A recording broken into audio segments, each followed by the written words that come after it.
Hello, Janeites, and welcome to Austen Chat, a podcast brought to you by the Jane Austen Society of North America. I'm your host, Brecken Wood, from the Georgia region of Jasna. Listeners, it would be difficult to overstate the influence my guest today has had on the international Jane Austen community. He's the man who gave us the 1995 BBC adaptation of Pride and Prejudice, for many, the definitive Austen adaptation. A prolific author and screenwriter, Andrew Davies is also responsible for the 1996 Emma, 2007 Northanger Abbey, 2008 Sense and Sensibility, and PBS's recent dramatization of Sanditon, not to mention adaptations of a host of other classic novels. Andrew's screenplays have garnered dozens of nominations and awards, including 2 Peabody Awards, 2 Primetime Emmys, and 3 BAFTA Awards. In 2002, he received the highest honor bestowed by the British Academy of Film and Television Arts, a BAFTA Fellowship, in recognition of his outstanding achievement in the art forms of the moving image. Most importantly, though, he gave us Mr. Darcy in a wet shirt, and no award can ever repay him for that gift. Welcome to the show, Andrew. Thank you. Thank you. It Pleasure to be. is it's such an honor to have you here today. In 2011, you were a plenary speaker at the annual general meeting in Fort Worth, Texas, and people at Jasna are still talking about your presentation there. So I know that our listeners are going to be thrilled to hear from you again. Great. So let's get into it. Let's get started. You, of course, have spoken a lot about Pride and Prejudice in the past, and we certainly will talk about it today. But I want to give ample time to your other Austen adaptations as well. So let's start broad. You have adapted so many great authors: Charles Dickens, George Eliot, Leo Tolstoy, Victor Hugo. How is adapting Austen different from those other authors? Uh, I think in some ways I found it easier Hmm. because her plots are so well crafted. A lot of those other guys, Dickens and Tolstoy, write these great baggy monsters uh, and there's lots of extraneous material that you've got to cut out. Whereas there's virtually nothing superfluous in a Jane Austen novel. Hmm. So really, it's a matter of crystallizing it because you can't have every bit of it. Hmm. It's well, the short answer is I just copy out the best bits. And uh, the uh, another thing about her is that she writes scenes with dialogue that just plays very well as drama. So Hmm. it's just a question of tailoring it and filleting it and making sure you've got the absolute best lines. Yeah. And well, one of the things that I really like about your Northanger Abbey adaptation is that it's that rare occurrence of um Austen the narrator. You've included just Austen the narrator speaking in the beginning, and then at the very end, the very last line of the novel, you included that. And those are some of the best parts. Yeah, it's of course a temptation to use her narrative voice throughout. But in a sense, that's especially when it's past tense, that gives a sort of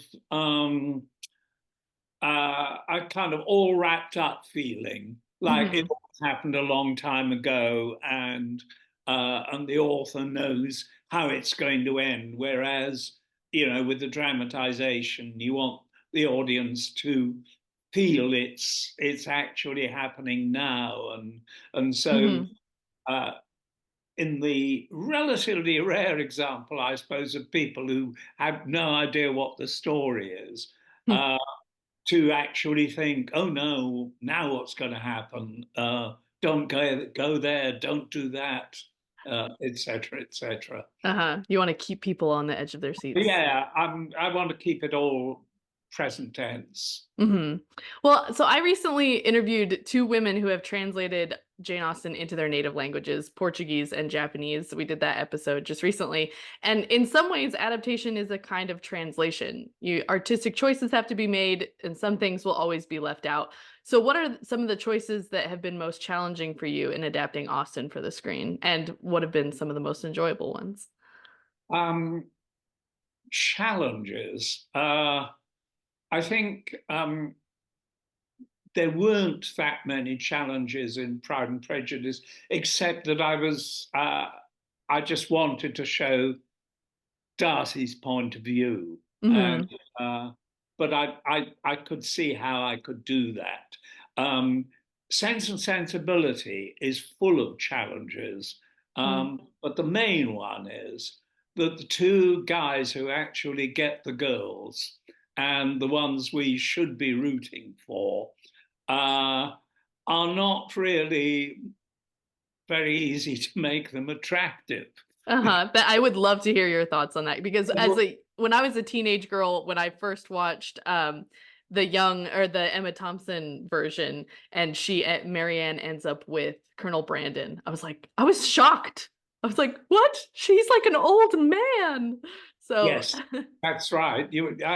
So I decided to soft pedal on the rheumatism the flannels.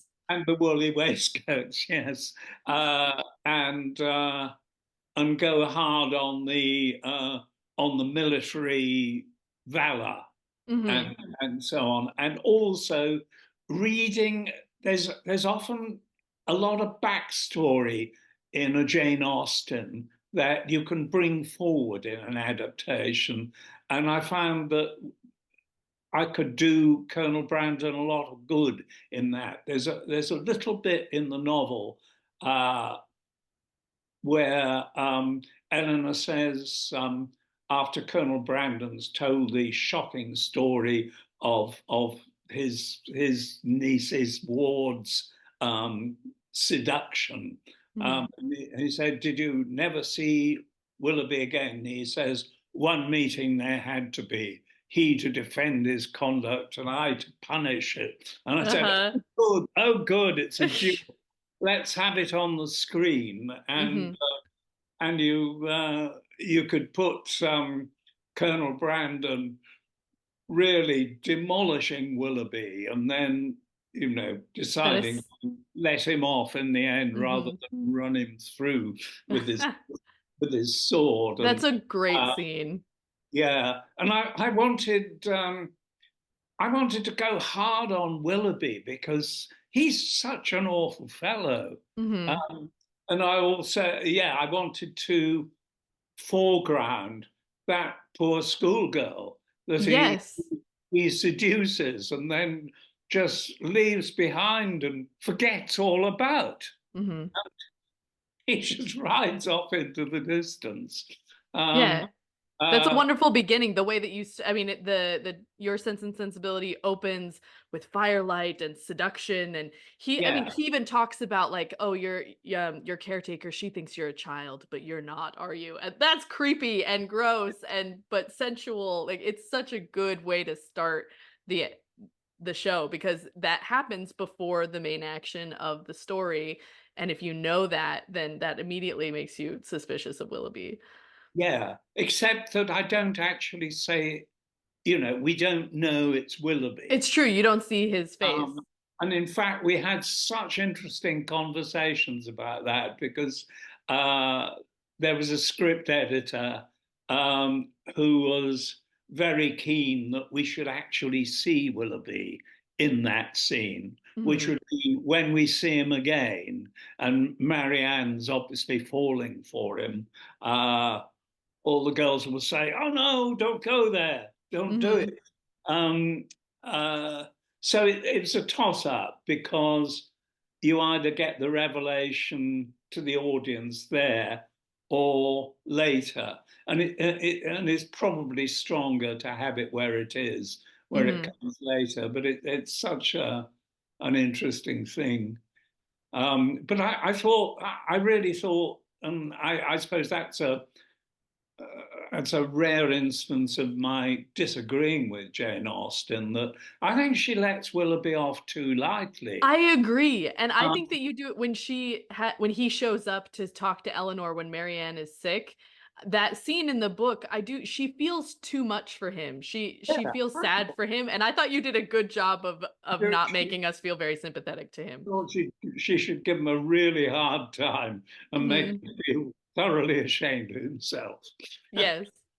Yeah, no, I really like that. And that's actually a scene that isn't in the 1996 version, the Emma Thompson version, when Willoughby gets to show up and defend himself, but it is in the novel. And so when I Oh, saw your well, version, well, of course, Emma Thompson was married to Willoughby, wasn't she? she was, yeah, or after, So, yeah, around so that she time. probably had a soft spot for him as well. That's a good point. I don't Uh, know. but I know, I like that you included that scene. The fact that you got to do a mini series meant that you could include some more scenes than yeah. just like And a 2 hour. also seeing Colonel Brandon with the girl who has the baby, That was and really sweet. and Yeah. she's saying, "Do you think if he saw his baby, he'd Hmm. change his mind?" And Colonel Brandon says, "No, I'm afraid not. He's getting married to this rich heiress. Hmm. Forget him." Yeah, Yeah. Well, and sorry, I just want to go back to the duel real quick because that's something that I think can be lost on a reader. Like you said, it's one line and they don't say duel, they don't say swords. I mean, as a teenage reader, I had no idea that they had a duel until later people were talking about it. And I was like, what duel are you talking about? When does she ever mention that? And so that's something that you get to do as an adapter is that you get to do this really close reading and then pull out those subtle yeah, bits and yeah, sort of yeah. expand on them. Yeah. Yes. Yeah. Do you have other examples of times when you've enjoyed doing that in Austen where it's just maybe a throwaway line and you get There's to Yeah, there's an instance in Northanger Abbey where um, Jane Austen doesn't exactly say this, uh, but Isabella Thorpe, uh, Catherine's friend, um, has great hopes of Captain Frederick Tilney, Mhm. uh, and Eleanor says, "Well, his own sister says, that's not going to happen. I mean, he if he's paying attention to her, it won't be for any good motive." Mhm. And uh, and I thought it's possible that he actually did seduce her. Yeah, And I thought that was a bold choice. That's an yes, interesting. and he said, "Are we engaged now?" He says, "What are you talking about? Get Yeah. dressed and go and join your friends." Well, Um, you managed to make Isabella Thorpe, who is terrible, a little bit sympathetic in that moment. well, she's just a silly girl, isn't she? Mhm. You She's not really malicious or anything like that. I don't think she is. She's just a She's fool. incredibly dishonest and manipulative, but and then manages to be manipulated by a bigger predator kind of, right? She's dishonest and manipulative, but then she is manipulated by someone who's even more dishonest than she is. Yeah. Yeah, so that's a good I'm glad that you mentioned that scene because I had that in the back of my mind of you sort of adding your own interpretation like this is possible and so you put it in there Yeah. like maybe they fully did he did seduce her. So when adapting Austen, how do you strike a balance between her ideas and intent and your own creative input? Like do you have some priorities in deciding what to leave in and what to leave out and what to change? Um, I don't have any general principles. It just comes out of reading the book, Mhm. and just a feeling from reading it, that thing about, oh, Willoughby's getting away with it. Mhm. And um, I, and with Emma, for example, I think Knightley is just such an important character, uh, and in a way, he, rather than Emma, is the moral and emotional center of this book. Absolutely. Uh, when I was preparing to adapt it, I read this really interesting thing in a book of criticism that said that one of the reasons that we didn't have a revolution in England as they did in France is that the aristocracy uh, were tended to live in the country and look after their tenants, and that Hmm. there were enough people like Mr. Knightley, um, so that the peasants weren't revolting. Or Uh, Mr. Darcy, who we are told is a good landlord as well. Mr. Darcy is good landlord, yes, Hmm. uh, and so I thought let's kind of celebrate this a bit, and and and that worked out in that harvest supper scene where Hmm. he's invited everybody, and uh, the peasants and whatnot are mingling with the great folk, and Miss Knightley says, "Don't be worried that I'm going to live at the Woodhouses. Um, there will be continuity. I will still be here to Hmm. look after you all." And Hmm. so he's a big unifying figure for the community because, of course, I mean, Emma is just a complete loose cannon, isn't she? Yeah, she thinks she's everything, and she thinks she's so intelligent, but her imagination runs away with her, and Hmm. she's really like a little girl playing with people Make as if believe, yeah. they were toys. Um, Hmm. and yeah, she's rescued from all of her bad decisions, From her really. consequences of her actions. Although, yeah, she does come to recognize that she's gone over the top.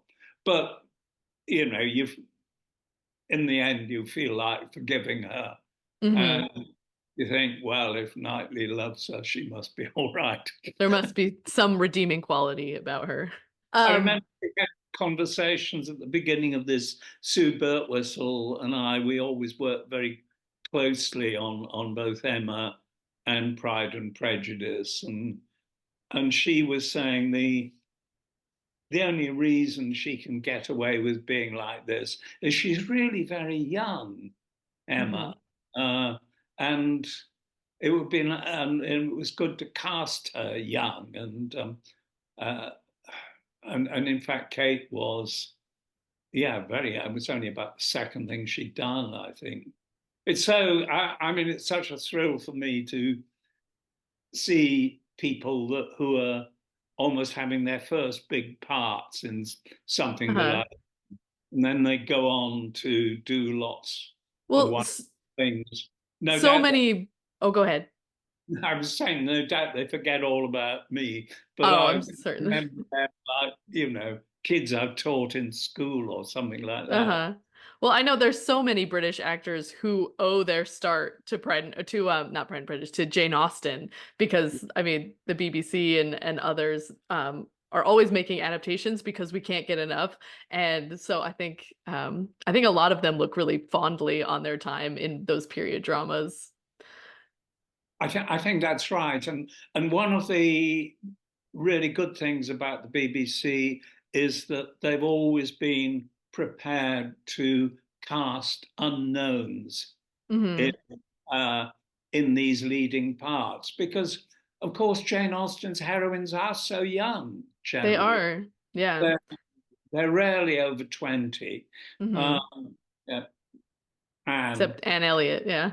She's the exception. is the exceptions. And so, and if it was anybody else, if it was one of the streamers or, Netflix or whatever, they'd want to put somebody who was already a star to True. make to make the whole thing easier to set up and find Hmm. out. Right. Um, so it was Kate Beckinsale, right? Yeah, Played Emma, and then she later went on to play Lady Susan in Love and Friendship, that's uh, right. which is Years and fun. years later. Yeah. So then she got to play two of Austen's major heroines and one of Austen's most interesting villains. Really complicated character, Lady Susan. Yeah, Yeah. completely. I, I Um, I would love to have written that. I thought it was brilliantly written and Whit brilliant. Stillman did a really good job. Yeah, yeah, Yeah. So you've mentioned in other interviews that it's important to introduce the male perspective when adapting Austen because her novels famously don't feature scenes with men alone or in groups without women. So what other areas of Austen's novels do you think are ripe for speculation or expansion on the screen? she doesn't have she doesn't have anything to say about girl on girl relationships. Um, and I'm contemplating. Oh, this is thrilling news. You you heard it here first. Tell us. Uh, Doing something with the Watsons, Hmm. and Wow. the leading character, who rather amusingly is called Emma Watson, Right. although she won't be playing the part.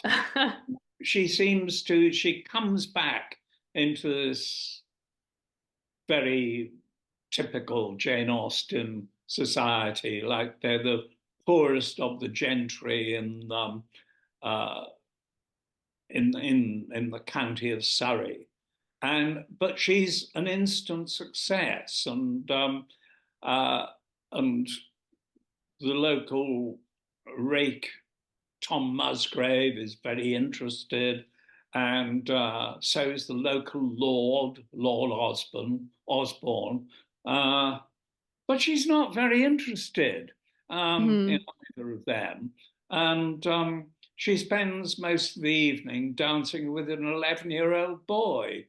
And I thought that maybe there's an echelon higher up than even Lord Osborne, some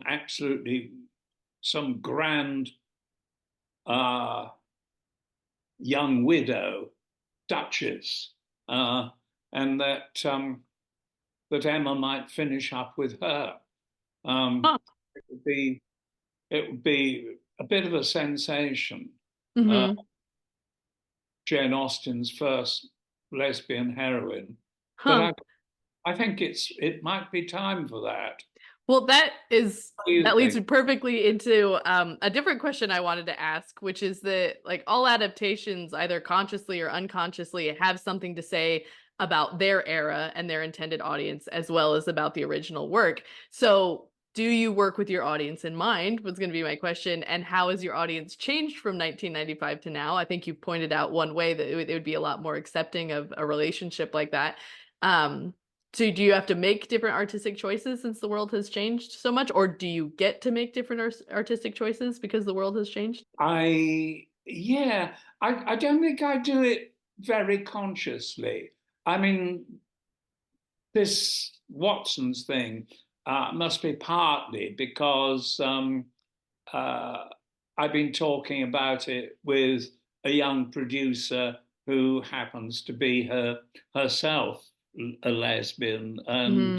um, uh, and I just thought it would be fun to explore that with her. Hmm. Um, but mostly it's actually because that we are sort of partly written by the times that we live in, uh, Hmm.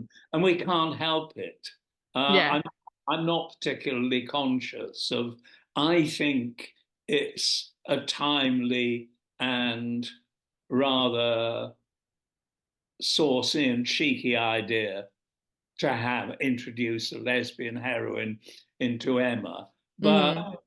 it's only because we're in 2024, really, that I Hmm. that I got this idea. Hmm.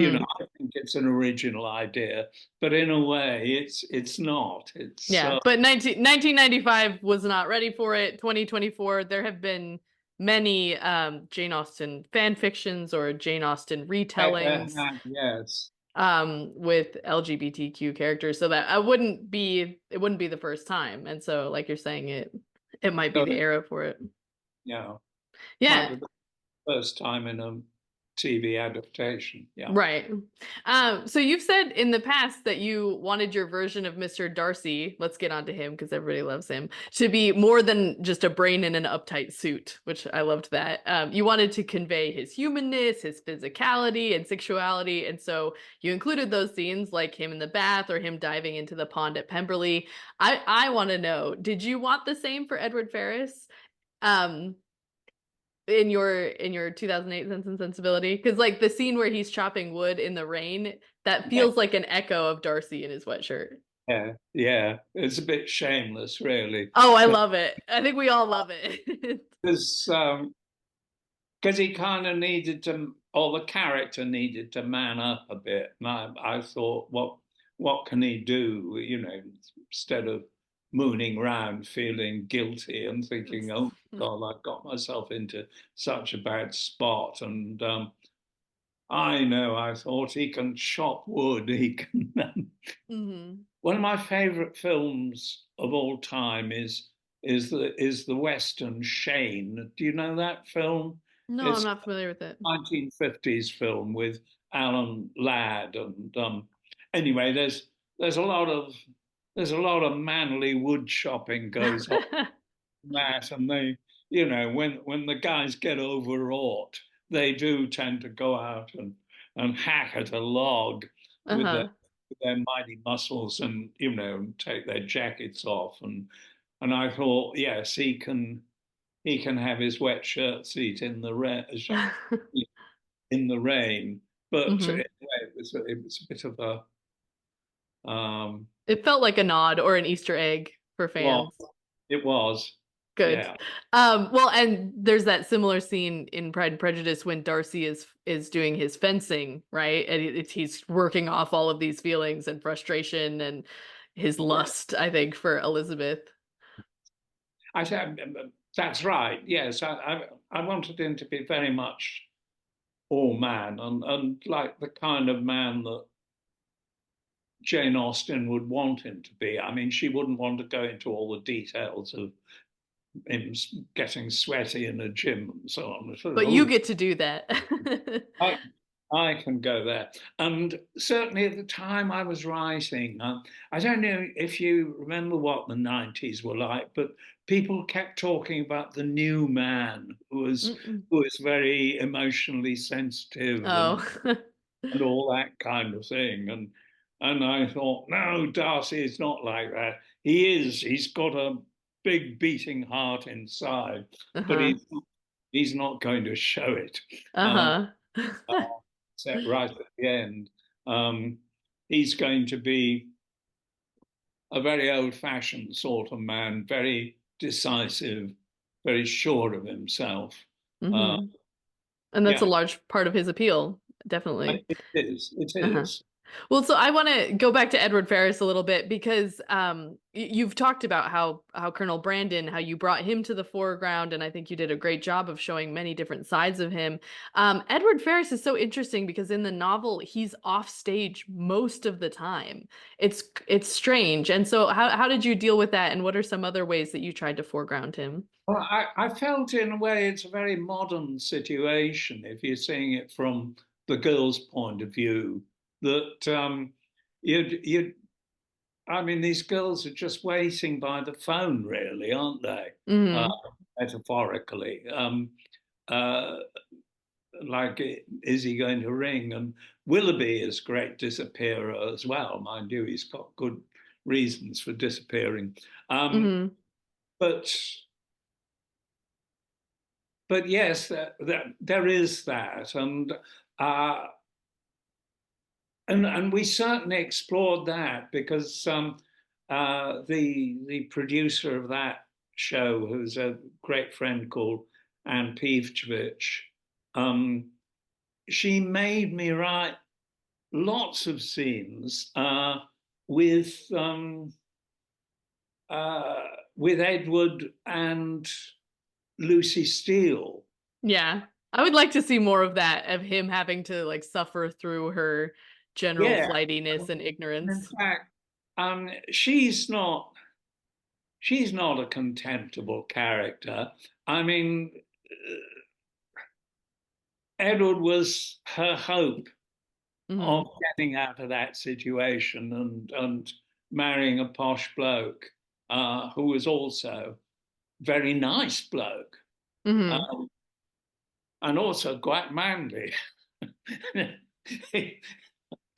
No, I had to make him manly. He wasn't very manly in the It's book. true. In the novel, he really isn't.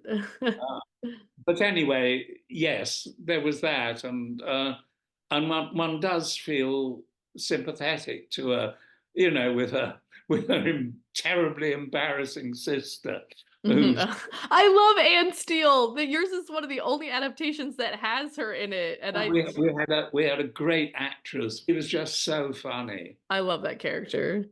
They were both very Bristol as well. They had Mhm. quite big accents. Yes. Yeah. So I want to touch a little bit on Sanditon because Jane Austen only left you 11 chapters to work with. So how do you even begin to start filling in the blanks there?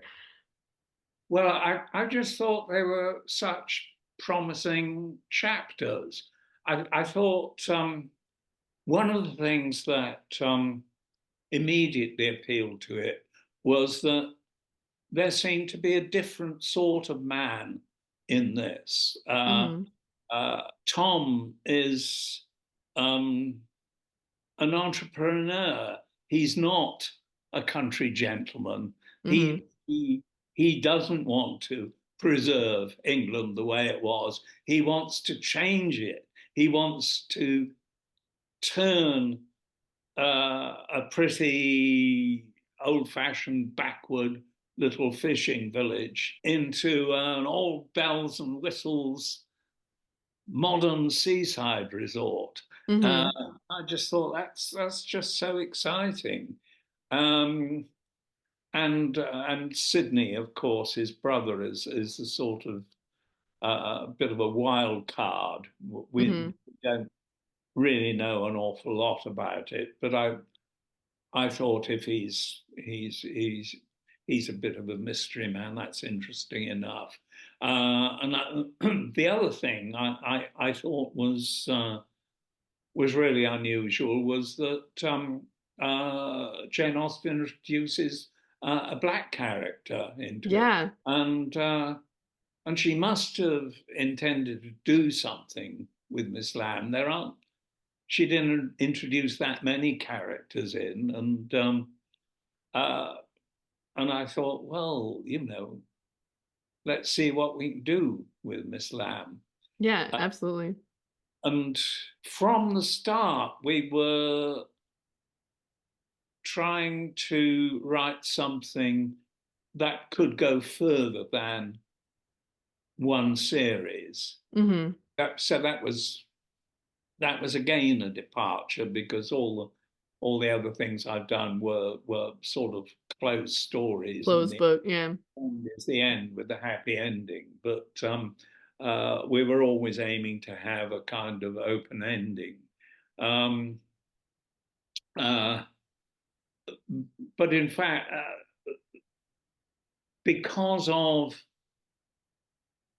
I suppose the audience numbers, the people that liked Sanditon liked it very much, Definitely.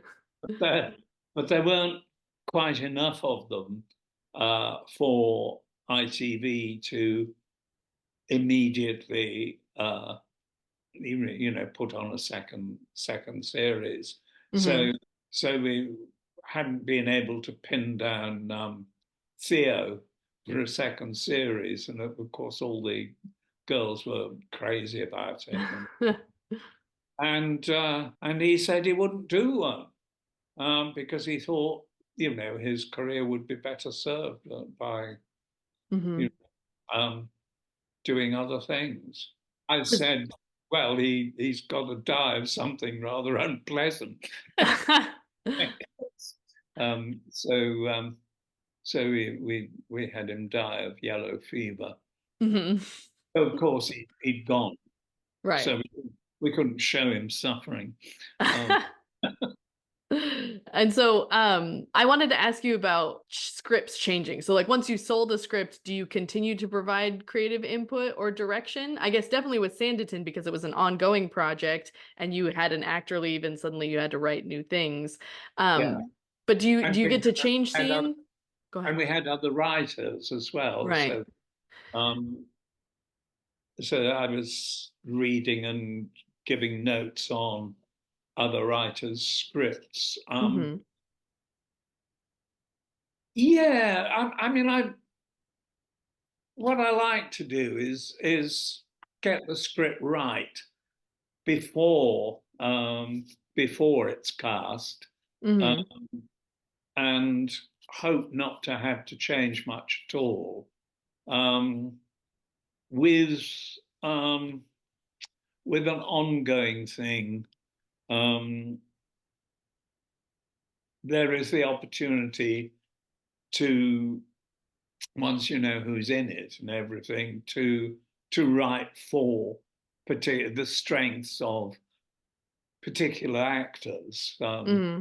which one does do. But I can't give you any specific examples of things that we did Sure. there. It's just an adaptation is a collaborative effort, right? And so it's just, especially with the 1995 Pride and Prejudice, it's like everything came together perfectly. Like the script, it sparkles, and you have all of these wonderful actors who just work together as an ensemble so well. Um, and so that's just, it's really enjoyable when all those pieces come And together. actually, that's an example of something that we never changed a word. You know, the script was Really. exactly as it was. Um, yeah, um, at the first read through. But Uh-huh. I have thought of an example of Sanditon that in the second series, the one that's all about the soldiers, Hmm. that I've forgotten their name, but they're the uh,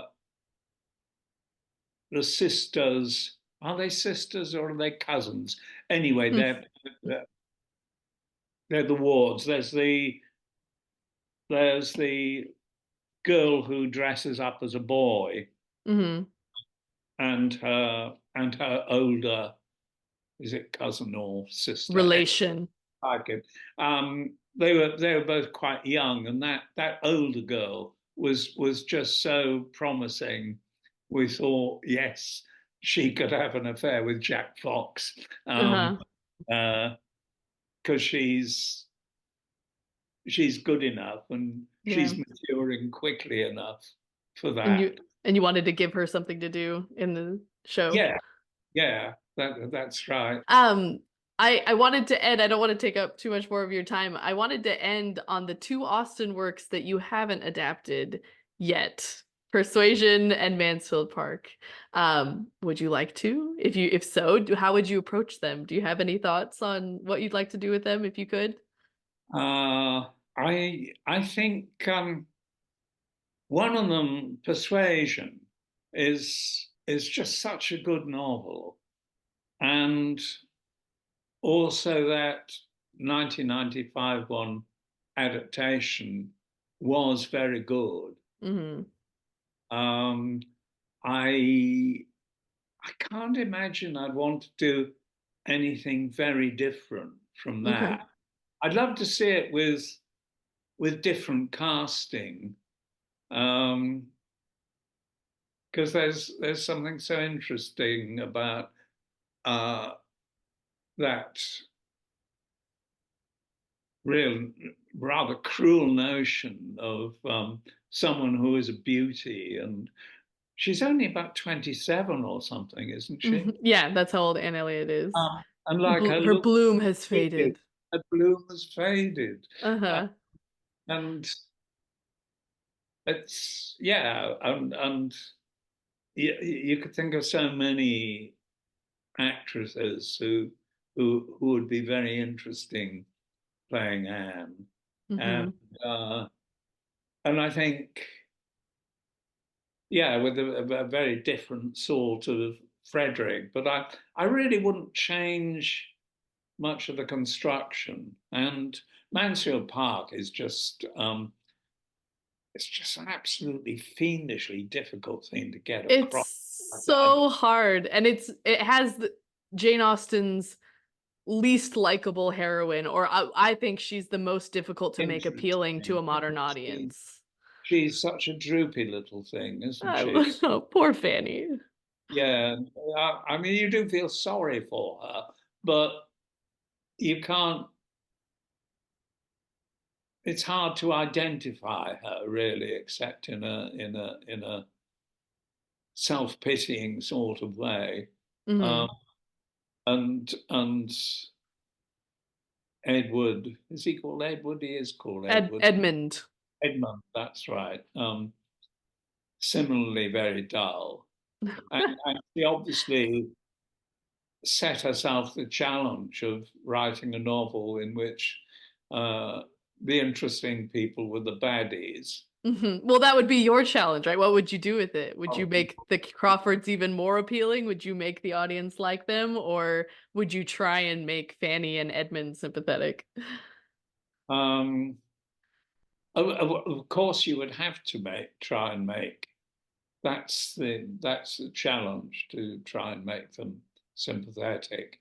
And I thought it was that American movie that was really interesting. I thought, you Is it the know, one where they basically make Fanny Jane Austen, where she's a writer up in her attic? And is that the no, one? No, not that one. it's the one where actually I would have liked. They had a wonderful little girl playing Fanny as a child. I'd have Hmm. liked to see that kid continue Yeah. play. So play it with an underage heroine Uh-huh. of because she had such a wonderful, fierce little face. Um, uh, and in fact, I think yeah, they had the wrong casting for that. But what I thought was interesting about it was that it really took the slavery stuff on board, and Yes. Uh-huh. the what was going on in Antigua and Hmm. all Well, that. and that's when I think it's interesting when adaptations are kind of responsive to the Jane Austen scholarship that's going on, because Yeah, that has come to the foreground a lot more. People talking about slavery and people of color, and especially in Mansfield Park. And you mentioned that you had read some criticism that influenced some of your writing. Do you engage much in Austen scholarship when you're doing an adaptation? a little bit. I like to see what's, if anything new as it has emerged. Hmm. I mean, because I used to teach at the university long ago, and all that post-structuralism stuff. At one time I found very exciting, in which you could take any classic novel and ask yourself, consider what is uh, how did they put it? Consider what is foregrounded and what is absent. Hmm. And what is foregrounded in a novel is probably not what the novel is about at all. It's really Hmm. about what's absent. And you're driven to the conclusion that all 19th century novels are really about incest and slavery. It's Certainly one lens to use. yeah. Well, you could think of probably lots of other things that Hmm. they avoid mentioning, uh, but are the true subjects. Um, uh, but it's interesting to think that kind of thing, and Hmm. And that's something that's sort of room for you to add your creative input as a writer of adaptations, is what isn't being said or what isn't mentioned and what can we put on the yeah, screen. And I think those moments are really fascinating. yeah, and of course, I'm, I I think Jane Austen's great, as she is, in the book, read the book and all that. I love it. Um, uh, but if you go too far with one of those sort of things, it becomes a different animal entirely, and Hmm. almost a kind of counter text. But Right. they can be good as well. I think there's room for all of it, and that's why we keep, there are the haters out there whenever a new Jane Austen adaptation is coming out who are like, "Do we really need another one?" And the answer is yes, always. Yes, we probably do. Yeah, Yes. I I I belatedly watched the uh, Anya Taylor Joy Emma Oh re yeah. What did you on think? television. Well, I really enjoyed it. I mean, there I were did too. there were things I thought, oh, mine was better. Um, but you get carried along with the story. You identify with the characters. Absolutely. You think, oh, got that bit right. Yeah, Uh-huh. you. Well, and the music, they did really interesting things with the music and with the costuming is Yeah, gorgeous. So, yeah. So there's always room for different angles, or like you said, yeah. different lenses. So some people are more interested in Nosebleed. some. Nosebleed. That's interesting. Yeah, that was a little odd. Um, but yeah, I think, there's so many different kinds of Jane Austen fans and so many different things that appeal to us. And so that's why the different adaptations work because some work for some and some work for others. I Um, agree. and I think yours works for everybody. I think it is a truth universally acknowledged that the 1995 Pride and Prejudice is one of the greatest Austen adaptations. So thank you for that gift, Andrew. Thank you for having me. Yeah. Well, thank you for joining me today. It's really been a pleasure talking to you.